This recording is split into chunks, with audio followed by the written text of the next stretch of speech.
Hayırlı akşamlar arkadaşlar. İnşallah bu akşam Niyazi Divanı'ndan seçme metinler inşallah okuyacağız. Daha önceden yine Niyazi Divanı'ndan okuma yapmıştık. Fakat bunu daha sonra derleme tarzında bazı şiirlerini bir araya getirdim. İnşallah onları okuyacağız. 17 sayfalık bir çalışma arkadaşlar. Talik Divan, Talik Divan, Niyazi Mısri biliyorsunuz 17. yüzyılda yaşamış önemli mutasavvıflarımızdan güzel şiirleri var. Yunusvari, Yunus tarzı şiirler yazıyor. Zaten şiirlerinde kendisi çoklukla Yunus tarzı şiirler söylediğini, ondan yararlandığını arkadaşlar ifade ediyor diyoruz. Birinci ilahimiz arkadaşlar Ramazan ilahisi diyelim. Ramazan ilahisi inşallah bunu okuyalım. Hattımız dediğim gibi talikat. Biraz önce inşallah yanlış söylememişimdir. Rika diye söylemişim sanki öyle bir an aklıma geldi. Bak talikat. Talikat çoğunlukla nerede kullanılıyor arkadaşlar? Talikat çoğunlukla divanlarda kullanılıyor. Divanlar biliyorsunuz divan şairlerinin şiirlerinin toplandığı kitaplar. Çoğunlukla nelerden oluşuyor? Gazellerden oluşuyor. Şu an bakıyoruz okuyacağımız şeyde şeklen gazel, Ramazan ilahisi. Evet, şeklen gazel tarzında yazılmış. Arkadaşlar bir ilahi diyelim. Evet şöyle ben bir giriş yapayım arkadaşlar. Bir giriş yapayım siz takip edin. Yıldız Şen selamun aleyküm demiş. Aleyküm selam diyoruz. Arkadaşlar hat yani çok zor değil.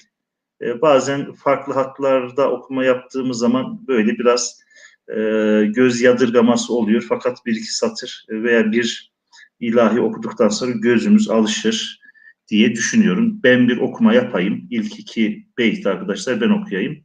Divanlarda neye dikkat edeceğiz arkadaşlar? Bir satırda bir beyt. Sağda birinci mısra, solda ikinci mısra. Sağdan sola doğru okuyacağız. Yine firkat narına yandı cihan, hasreta gitti mübarek Ramazan, nur ile bulmuştu alem yeni can, firkata gitti mübarek Ramazan diyoruz. Ramazan yaklaştı. Yaklaşık herhalde 20 gün var. Evet 20 günümüz var. Yani 20 günümüz var daha başlamasın ama biz elveda redifli bir Ramazan ilahisi okuyacağız arkadaşlar. Zaten başlamasıyla bitmesi bir oluyor. O zaman şöyle yapalım arkadaşlar. Ramazan redifli gazelimizi Niyazi Divanı'ndan bu şiirimizin ilk iki beytini ben okudum. Üçüncü, dördüncü ve beşinci beytler arkadaşlar şu an ekrana yansıyor. Şöyle okumaya bir gayret edelim. Herkes bir beytini de okuyabilir arkadaşlar.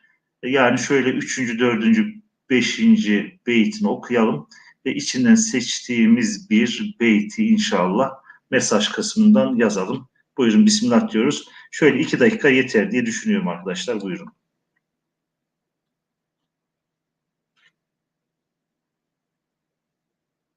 Evet sonradan girenler için yine bir hatırlatma yapalım. Niyazi Mısri Divanı'nda seçme yapmıştım. 17 sayfalık seçme bir kitap PDF'si arkadaşlar. Oradan böyle güzel içinden seçme gerçekten böyle okuduğu zaman insanı etkileyen tabii hepsi etkiliyor. Neticede manevi yönü var.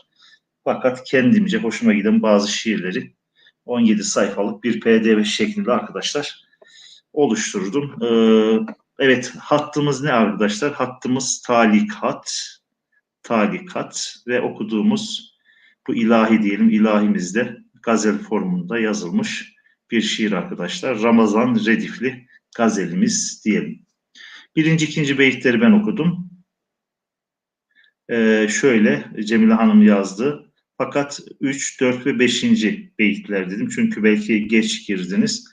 İlk iki beyti ben okudum. 3, 4 ve beşinci beyitlerden inşallah okuma yapıp onlardan bir tanesini e, mesaj kısmına atarsanız memnun oluruz arkadaşlar. Şöyle 1 dakika sonra inşallah başlayalım okumaya.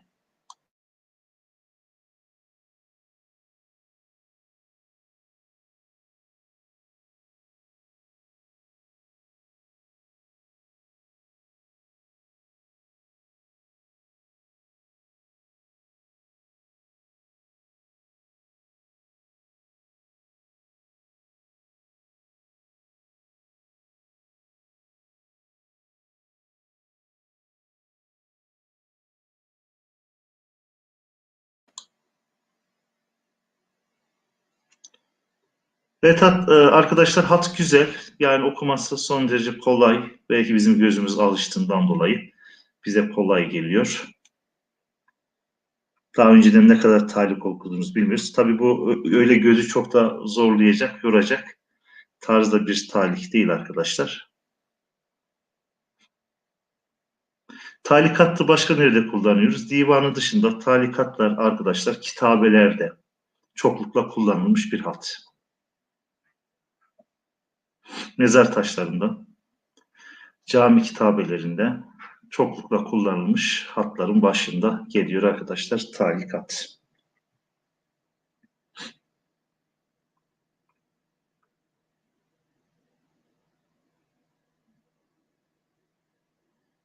Evet arkadaşlar, mesaj kısmında şöyle akış başlasa,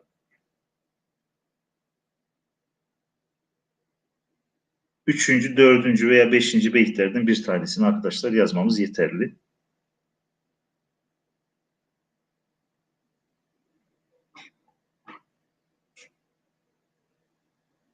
Ben okumaya başlıyorum arkadaşlar. Bazen siz yazıyorsunuz. Mesaj kısmına düşmesi biraz zaman alabiliyor. Baştan ben yine alayım. Yine firkat narına yandı cihan, ayrılık ateşine yandı cihan, hasreta, hasret ki gitti mübarek Ramazan, nur ile bulmuştu alem yeni can, firkata gitti mübarek Ramazan. İndi Kur'an sende ey nuru güzel, Leyle-i kadrinde, kadrinde geniz neyesi, ey kadri güzel.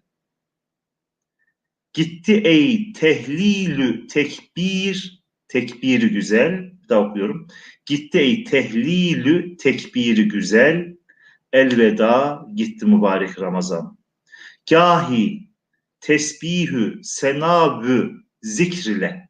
Tesbihü senavü zikrile. Gahi tahmidü dua vü şükrile. Bazen ü bazen vü okuyoruz. Sebebi ne arkadaşlar? Bu V bağlacı arkadaşlar Farisi Farisi terkiplerde Ü veya Vü şeklinde okunuyor. Ne zaman Ü kendisinden önceki kelimenin son harfi ünsüz ise, mesela dal ünsüz, o zaman Ü. Fakat kendisinden önceki kelimenin son harfi ünlü ise Vü şeklinde. O zaman bir daha okuyorum. Gahi bazen tesbihü senavü zikrile. Gahi yani bazen tahmidü duavü şükrile diyoruz arkadaşlar. Bir sonraki beytimize ne yapıyoruz? Geçiyoruz. Şuradan itibaren okumaya inşallah başlayalım. Bakalım mesajlar. Evet, Cemile Hanım yazmış. Kur'an size ey nuru güzel. İndi Kur'an sende ey nuru güzel. Sanki öyle olması lazım. Zeyü'yle hatırlıyorum. Evet arkadaşlar, hatta biraz zorluk mu var? Böyle hani mesajlar e, gelmeyince acaba şu an düşünmeye başladım. Hat bizi zorladı mı? Aslında hat zor değil. Son derece rahat, okunuşu kolay, talik bir hat. Fakat bazen işte gözün aşinalığıyla alakalı bir sıkıntı yaşayabiliyoruz arkadaşlar. O zaman şöyle yapalım mı? Bu Ramazan Redifli Gazeli ben sonuna kadar bitireyim. Bir sonraki ne diyelim şiirde, bir sonraki şiirde sizin okumanızı isteyeyim. Evet, okuyorum. Can bulurdu mürde diller nur ile, ölü diller nur ile. Can bulurdu mürde diller, ölü diller, lisanlar nur ile. Hasreta, hasreta gitti mübarek Ramazan. Bu ay içre bağlanur dedi Resul. Cinü şeytan etmeye asla füzul. Cinü şeytan etmeye asla füzul. Hep dualar bunda olurdu kabul. Firkata gitti mübarek Ramazan. Cem olup Hakk'a münacat edelim. Nuru Kur'an ile doğru gidelim. Nuru Kur'an ile doğru gidelim diyoruz arkadaşlar. Ve birinci şiirimizi, Niyazi Divan'dan birinci şiirimizi okumuş, itmam etmiş oluyoruz. Bir sonrakine geçelim. Evet, Kemalettin Aktaş yazdı. Bu ay içre, içere değil de bu ay içre. Arkadaşlar yine bir sormuş olayım. Hat zor mu? Onun için böyle zorlanıyor muyuz? Yoksa ben mi acele ediyorum? Mesaj kısmında hani okunması gereken tavsiye ettiğimiz yerlerle alakalı bir çeviri gelmeyince acaba diyoruz. Hani ders yerini bulmuyor mu? Hat zorluyor mu diye düşünmeden edemiyoruz. Onunla ilgili bir bilgi yazarsanız memnun oluruz. Arkadaşlar bir sonraki şiirimize geçiyoruz.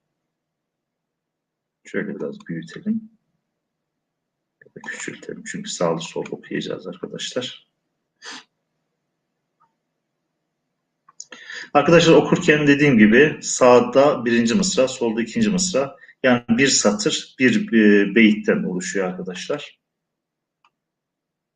Evet, Cemile Hanım hat zor mu? Kemalettin Bey, Yıldız Hanım hat noktasında veya diyelim ki şiirin dili, divanın dili noktasında ne dersiniz?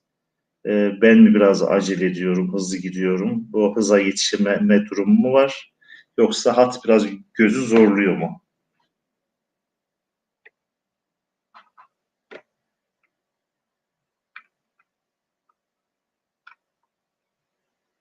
Bazen de internet hızıyla alakalı sorunlar olabiliyor arkadaşlar.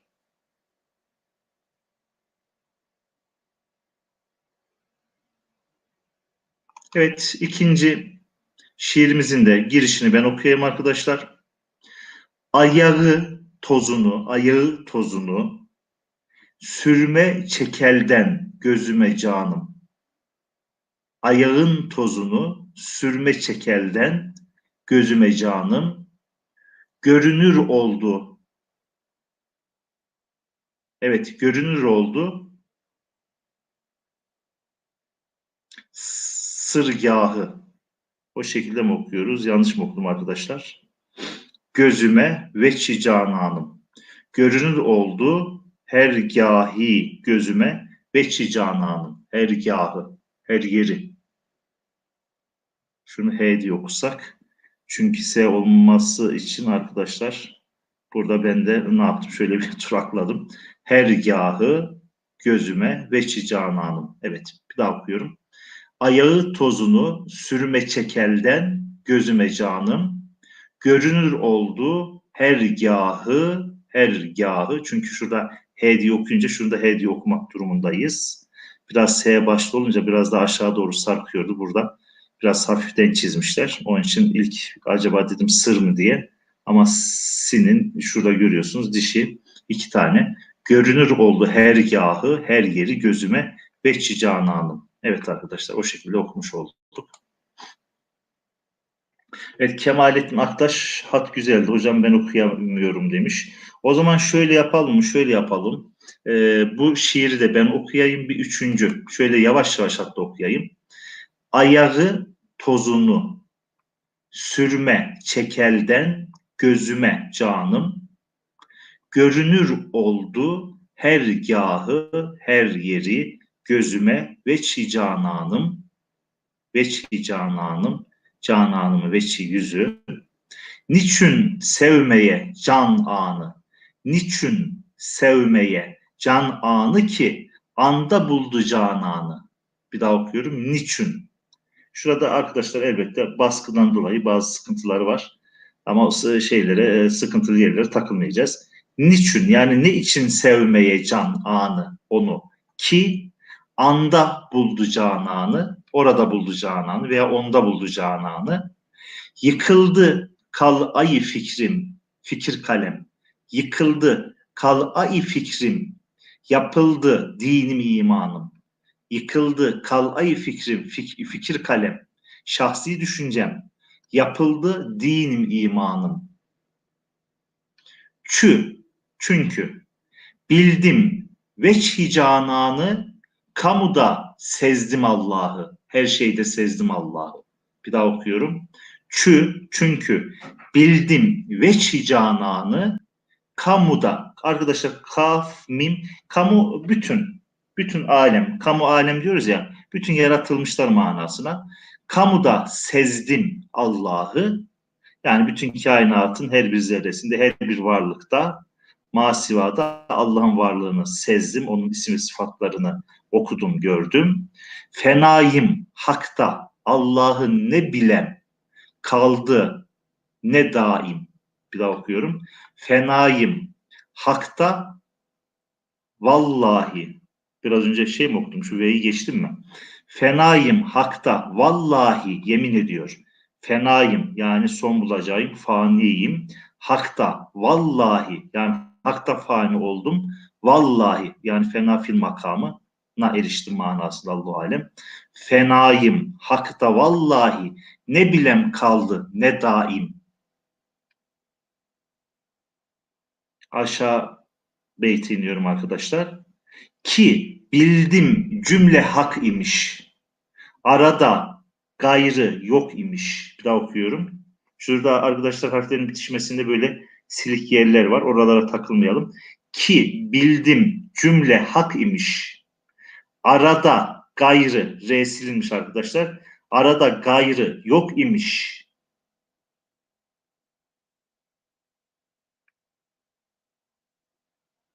Evet arkadaşlar. Şu kelimeyi ne okuyacağız? Burada sizden bir yardım alayım. Ben de sizi şöyle okumaya dikkat ederken evet daha önce de okuyorsun ama sonradan okuduğunda ilk planda acaba hangi kelimeydi diye böyle bir takılabiliyorsun. Şunu bir geçelim, 3 nokta koyalım. Anda garp imiş. Ne ben varım ne irfanım. Evet arkadaşlar şu ne olabilir, okunabilir? Yani daha önceden birkaç defa okuduğum bir şiir ama yani şu an ne oldu? Şu an ben de takıldım arkadaşlar. Şöyle bir yorum yaparsak ilk kelime için memnun olurum. Belki dediniz. Belki olsa belki ne ile yazılır? Belaf, belam, kef ve he ile yazılıyor. Bir külli desek y fazla geliyor. Şunu arkadaşlar anda gark imiş. Ne ben varım ne irfanım. Allah Allah. Yani daha önceden okuduğumuz bir şiir ama şu an takıldım. Şey yapamadım. 3 nokta koyup geçiyoruz arkadaşlar. Bu arada şey yapabiliriz. Cemile Hanım o noktada pratik. Şiirin birkaç kelimesini yazarsak zaten internette şeyi var, çevirisi var. Niyazi Divanı'nın. Oradaki kelimeyi ne okum? Acaba hata mı diyeceğim ama genelde imlası sağlamdır. Çoğunlukla şeyde hata olmuyor. Yani dizgilerde hata olmuyor arkadaşlar diyoruz. Şuraya 3 nokta koyuyoruz. Geçiyoruz arkadaşlar. Son beyit okuyalım. Evet.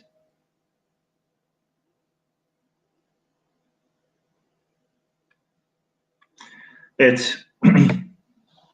Buluştu bir ten ve bir can, şuradan itibaren buluştu bir ten ve bir can, bu mülkü ettiler seyran. Bir daha okuyorum. Buluştu bir ten ve bir can, hatta vü yoksak bir tenü bir can diye de okuyabiliriz. Biraz önce yukarıda okuduğumuz gibi. Buluştu bir tenü bir can, bu mülkü ettiler seyran. Bu mülkü, mülk kelimesini milk diye de okuyabiliyoruz arkadaşlar. Şiirde mim, lam, kefe yap. Bu mülkü ettiler seyran. Niyazi'den görünen ol, ben ancak öyle sanım. Öyle sanam herhalde, sanam diyor. Doğru, sanam. Niyazi'den görünen ol, ben ancak adile sanım. Şimdi oldu arkadaşlar. Şu vav değil. Biraz bazı yerleri silik. Ben de ilk planda okuduğum zaman bazı yerlerde hata yapabiliyorum. Evet, adile sanım. Ad ve san, ünvan manasını arkadaşlar. Buradan ne yapıyoruz? Çıkarıyoruz. Bir daha alıyorum. Niyazi'den görünen ol, ben ancak adile sanım. Adım ve sanım, ünvanım. diyoruz arkadaşlar. O kelimeyle alakalı, evet, buluştu, onu buluştu diye okuduk ama şiirin ismi neydi? Şiirin ismini arkadaşlar biliyorsunuz, divandaki şiirler genelde isimsiz oluyor. Ararken ne yapabiliriz? Niyazi Divanı yazabilir. Birkaç tane de kelime yazdığımız zaman şiiri bulabiliriz. Evet, benli diye yazmış da ben, normalde ben, evet, kaf nuni ile yazılır. Fakat anlam itibariyle oturtamadığımdan dolayı ben de okumadım. Yani şöyle ben desek, normal, enenin karşılığı ben olsa normal ne? Eğer vücut lekesi olsa kafi nuni. Fakat arkadaşlar, ne diyoruz? Burada hani vücut lekesi manasına ben okumak anlama çok uygun olmuyor. Onu şöyle 3 noktalı bırakıyoruz arkadaşlar. Evet, 3. şiire geçtik arkadaşlar. Şöyle biraz büyütelim.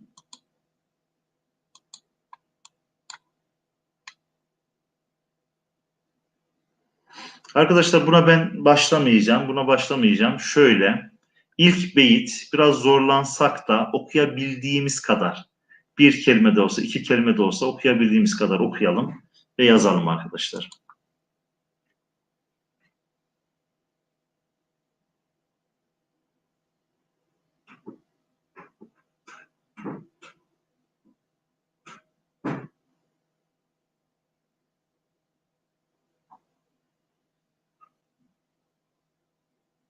Evet, Niyazi Divanı'ndan 3. şiire geçtik arkadaşlar.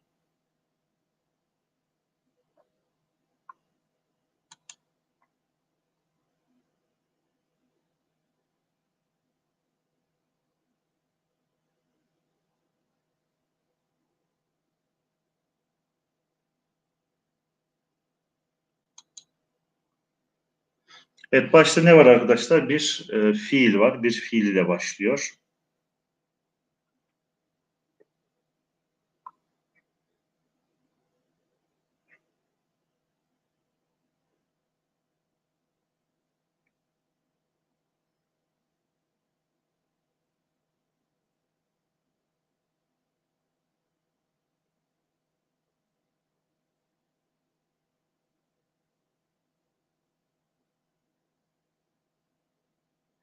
Eylesin Allah çok tahiyyatı. Şimdi tahiyyat eyleyen insan kulu olduğu için Allah değil de orayı Allah'a diye okusak daha uygun olur Kemalettin Hocam.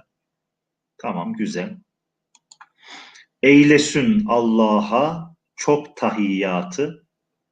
Çünkü tahiyyat eyleyen, yani kulluk görevini, vazifesini hayatıyla ifa eden manasına tahiyyat kelimesinin kökünden gelir. Tahiyyat, hayat ile ifade edilen veya hayat ile meydana gelen hayat sahibi varlıkların Allah'a karşı ubudiyetini ifade ediyor. Tahiyyat, et-tahiyyatü lillahi, tahiyyat duasındaki ifade arkadaşlar. O aynı ifade. Yani hayat sahibi olan varlıkların hayatları ile Allahu Teala yapmış oldukları ubudiyet ve kulluğu ifade eden davranışlar diyebiliriz. Eylesün Allah'a çok tahiyyatı, ana kim verdi ilmi gayatı, yani Allah'a çok tahiyyat eyleyen, çok dua edene Allah ne verdi? Yani sonsuz bir ilim gibi. Tabii sonsuz ilim Allah'a aittir ama ne diyelim, çokça ilim manasına burada çeviri yapabiliriz. Ana kim verdi ilmi gayatı?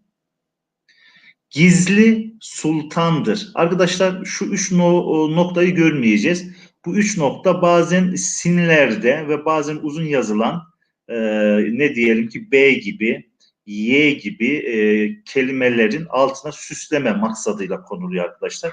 Onun için bunu okumayacağız. Gizli sultandır. Sırrı sübhandır. Bak, burada dokumuyoruz. Yani talikte böyle bir uygulama var. Yani süsleme amaçlı mı diyeyim? Yani ben öyle yorumluyorum. Tabii şundandır dolayı da diyemiyorum. Bazen 1 nokta, 2 nokta, bazen farklı noktaları 3 nokta şeklinde birleştiriyorlar. Fakat burada bir birleştirme yok. Yani fazla geliyor şuradaki 3 noktayla buradaki 3 nokta. Gizli sultandır. Sırrı sübhandır. Mürşidi candır. Hep makalatı. Yani Allah'a çokça tahiyyat eyleyene Allah çokça ilim verir. İlmi gayatı ona verir. Allah çok tahiyyat eden, çok ibadet eden, çok kulluk eden Allah ilmi ledünni verir. Ledün ilmi diyebiliriz. O zaman gizli sultandır. Sırrı sübhandır. Mürşidi candır. Hep makalatı. Yani sözleri de hep ne diyor? Makalatı da hep böyle ne yapar? İnsanı canlandırır. Canlandıran mürşit gibidir diye çevirebiliriz arkadaşlar. Evet Cemile Hanım, ayağı tozunu sürme çekelden gözüme, canım görünür oldu, her gahı gözüme veç cananım. Bu bayağı eskide kalmış bir çeviri. Nasıl oldu? Onu ben de anlamadım. Cemile Hanım, bazen böyle yazılan mesajlar geç düşüyorla alakalı diyebiliriz arkadaşlar. Şuradan bir daha alıyorum. Eylesin Allah'a çok tahiyyatı.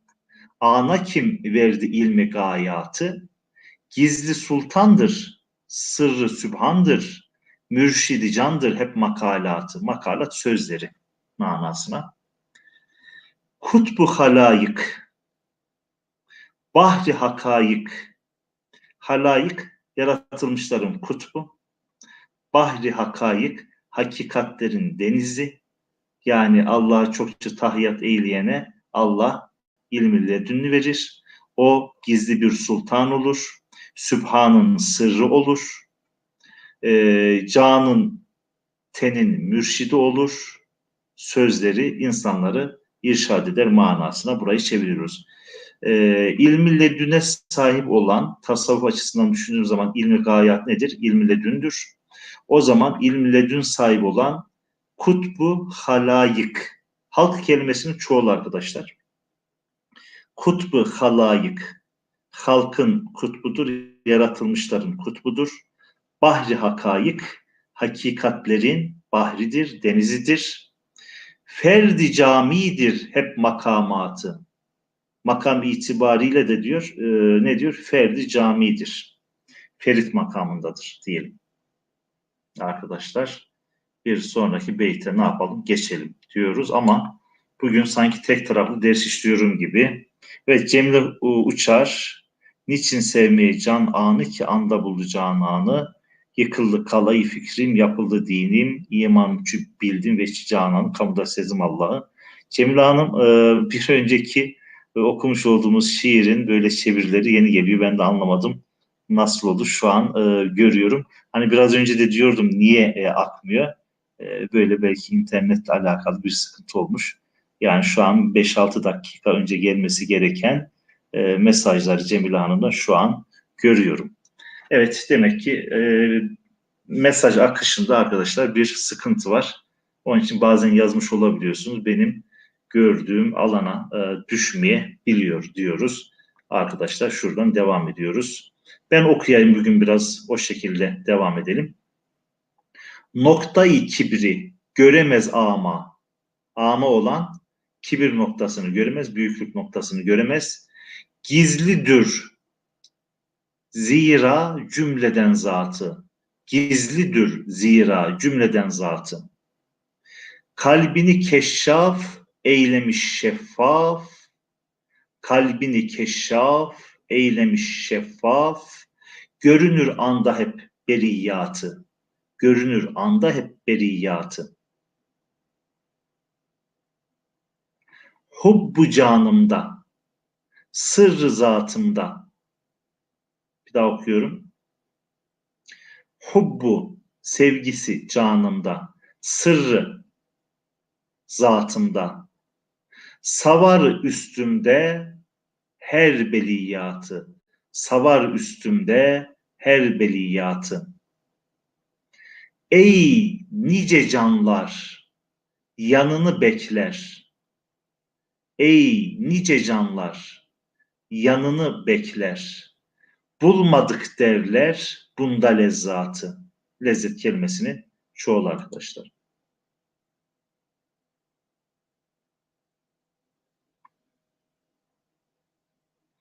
Evet Cemile Hanım sizin daha önceden yazmış olduğunuz çeviriler şu an daha yeni düşüyor. Ben de anlamadım. Yani En az 5-6 dakikalık böyle zaman dilimi farkı var. Neden oluyor? Belki o ara internet kesiliyor gibi ondan sonra geliyor acaba. Ondan dolayı biraz geç mi düşüyor? Neyse artık onu da kafayı takmayalım. Bugün ben biraz arkadaşlar okuyayım, siz takip edin tarzında devam edelim. Ey nice canlar yanını bekler. Bulmadık derler bunda lezzatı. Neylesün talim, olmaz teslim, olmaz. Burada öyle yazmışlar. Olamaz günümüzde telaffuz ediyoruz fakat burada olmaz diye yazmış. Neylesün talim, olmaz teslim. Şuradaki 3 nokta yine fazla. Ya nice diye yazmış arkadaşlar ama bunu tek nokta olarak görelim. Ya nice bulsun ol kemalatı.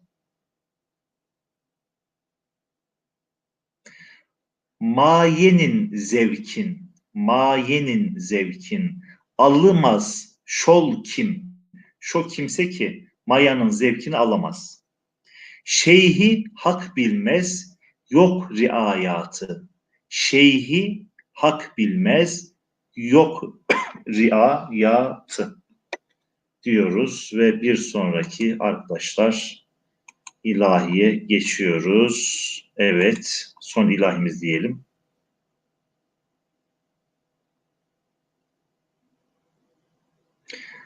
Evet, takıldığımız kelime için bakmamızı istemiştiniz. O kelime o zaman ne çıktı?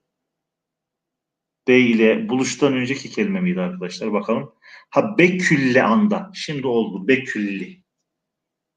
Evet arkadaşlar, bir önceki şiirde bazıları benli diye okudukları bekülli. Ben de diyorum Cemile Hanım'ın yazdıkları 5 dakika sonra düşüyor. Hani atarken belki komple atarsınız diye düşündüm ama parça parça gelince yani aklıma da gelir gibi oldu ama parça parça gelince çok anlam veremedim. Ve külli arkadaşlar. Tamam.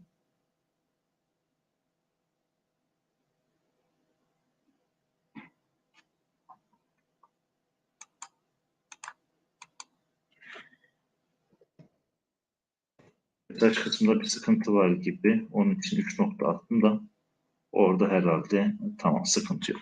Evet arkadaşlar devam ediyoruz.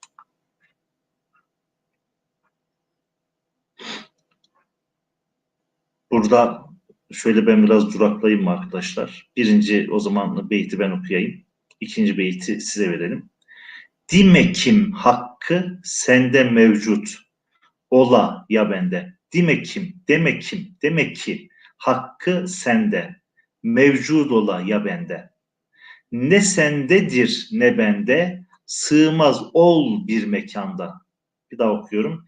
Dime kim hakkı sende mevcut ola ya bende. Yani hak sende veya bende mevcuttur deme. Ne sendedir ne bende. Hak ne sendedir ne bende. Çünkü sığmaz ol bir mekanda. O bir mekana sığmaz. Evet arkadaşlar ikinci beyit sizde buyurun. Evet Gündoğan Kenan Dimekim Hakkı dende değil de sende mevcut olaya bende. Orada denden dışında problem yok. Demekim hakkı sende mevcut ola ya bende. Gayet güzel. Aslında o beyti ben okudum. Bir alttaki arkadaşlar beyti okumanızı rica ettim.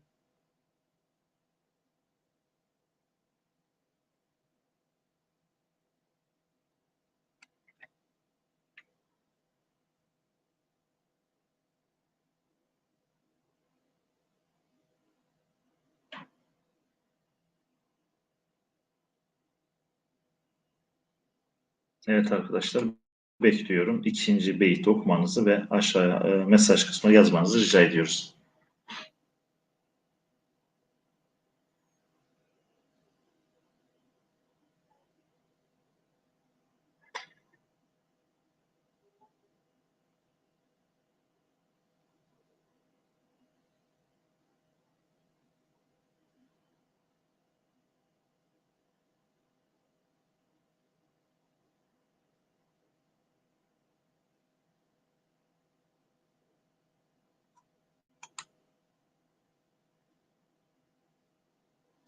Evet, Sümeyra 16 okudu. Kenan Gündoğan okudu arkadaşlar. Tamam, güzel.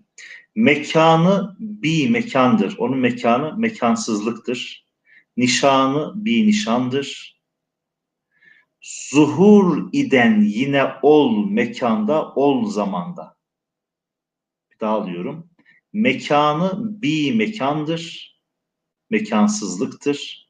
Mekan değildir. Bildiğimiz manada mekan değildir. Nişanı, onun nişanı bir nişandır. Bildiğimiz manada bir nişan değildir. Zuhur iden yine ol mekanda, ol zamanda. Arkadaşlar şu yukarıda da okumuştuk. H olarak göreceğiz. Belki talik hattında en fazla gözümüz zorlayacak. Ya bu nedir diyeceğimiz. Şurada bir H var arkadaşlar. Şu H. Yine burada H var. H ve mim yani hem diye okuyalım arkadaşlar. Hem, şuradaki hem, şuradaki hem, buradaki hem.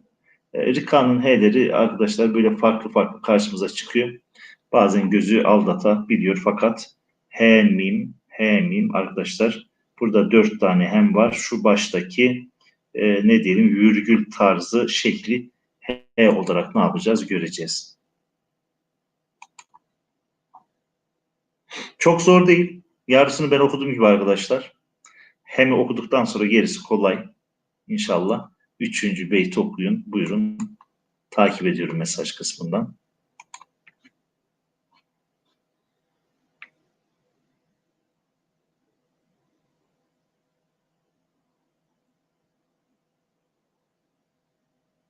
Evet, Kenan Gündoğan okudu. Hem canu hem ten oldur.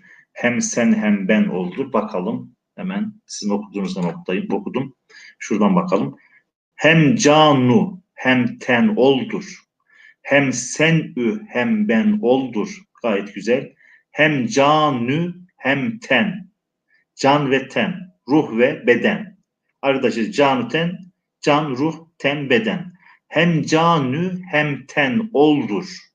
Hem sen ü hem ben oldur. Tabi bunu arkadaşlar vahdeti vücut inancına sahip oldukları için Allah'ın varlığı adına mahlukatı bir nevi inkar manasına vahdeti vücut olduğu için ehli tasavvufta bir kısım ehli tasavvufta ve Niyazi Mısri'de biz bunu ne diyoruz? Yani kainatta bütün varlıklarda tezahür eden isim ve sıfatlar Allah'a aittir. İsim ve sıfatların tezahürü vardır o şekilde kainatta.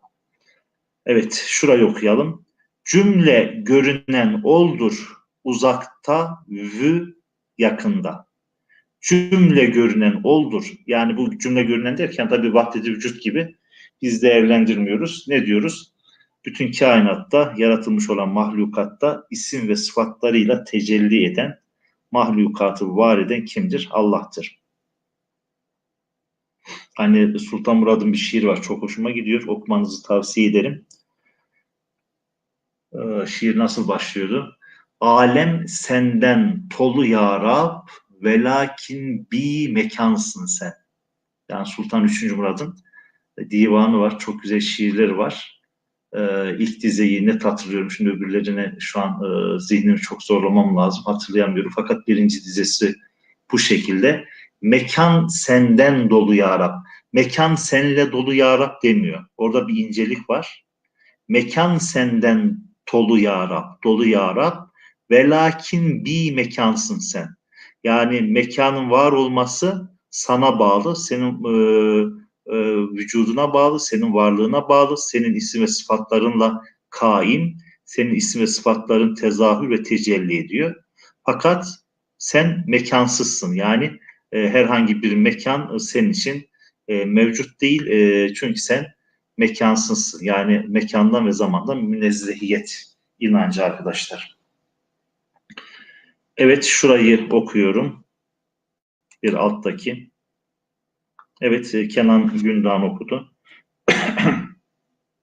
Belirli bir harf sayısından sonra yazamıyoruz sanırım hocam. O kadar uzun kelimeyi kabul etmedi. O yüzden parça parça şey diyorsunuz. Şiirin parça parça atılması. Tamam. Doğrudur. Evet arkadaşlar burayı okuduk. Cümle görünen oldur, uzakta ve yakında diyorum. Şu beyti ben okuyorum. Sanur musun kim? Sanur musun kim? Arkadaşlar bu kim soru zamirimiz değil. Ki bağlacımız var ya bizim. Onun farklı bir versiyonu. Sanur musun kim? Ki. Oldur istediğin ya budur. Oldur. Sanır mısın ki oldur istediğin ya budur. O bu kamu. O bu kamu yani her şey. Bir hudur. Gidende vü duranda. O bu kamu bir hudur. Gidende vü duranda. Gidende vü duranda. Evet, sıfat fiillerle arkadaşlar böyle ikileme yapmış, araya bir almış değişik bir ne diyelim bir dil kullanımı diyoruz. Arkadaşlar bu şiirimizin de son beytine geldik. Bu son beyti arkadaşlar artık sizden bekliyorum. Ben okumayacağım. Zaten az da bir zamanımız kaldı. Dördüncü şiirimizin son Niyazi'nin mahlasının da bulunduğu mahlas beyti sizin okumanızı rica ediyorum. Buyurun.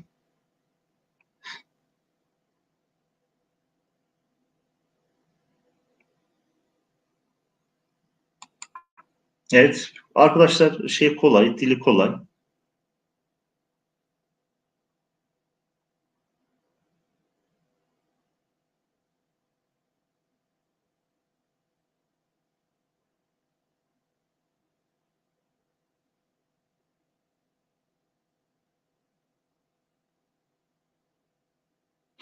Şurada sadece ne var? Dur ekinin arkadaşlar eski bir versiyonu var.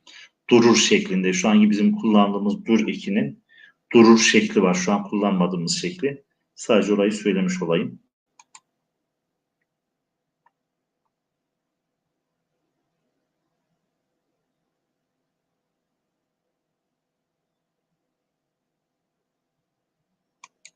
Yani bugün dersi tek taraflı işlettiniz. Bana ya helal olsun diyeyim arkadaşlar. Yani artık hatla alakalı diyelim. Aslında hat çok zor değil de işte şöyle biraz gözün alışması lazım. Yoksa şu gözün okumayacağı hat, okumayacağı yazı yok.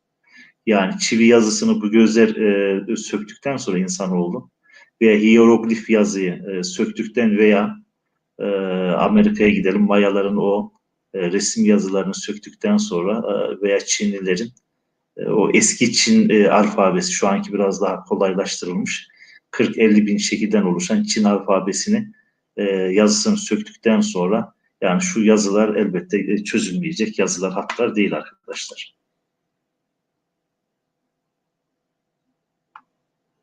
Evet, Kenan Gündoğan okudu. Ben okuyorum. Niyazi gözün aç. Gözün geniz nesi? Gözün aç. Bak. Her şey olup durur hak. Niyazi gözün aç bak. Her şey olup durur hak.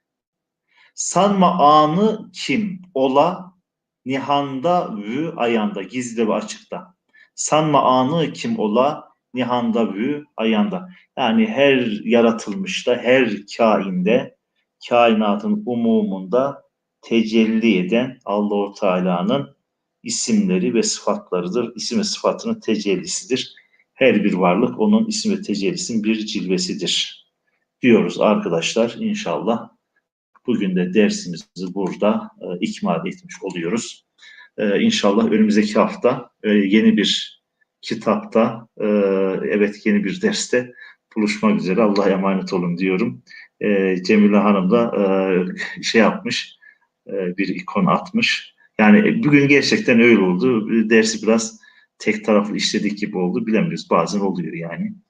Artık bazen hattan, bazen bizden, bazen sizin de böyle keyifsizliğinizden olabilir. İnşallah önümüzdeki hafta görüşmek üzere. Artık haftaya da biz tek başımıza yaparız hocam. Yok. Biz öğretmeniz senelerce bir tane öğrenci bulsak, yani bir tane öğrenci bulsak ders işlememiz için yeterli arkadaşlar. İnşallah önümüzdeki hafta yeni bir kitapta, yeni bir derste görüşmek üzere. Allah'a emanet olun. Sağlıcakla kalın.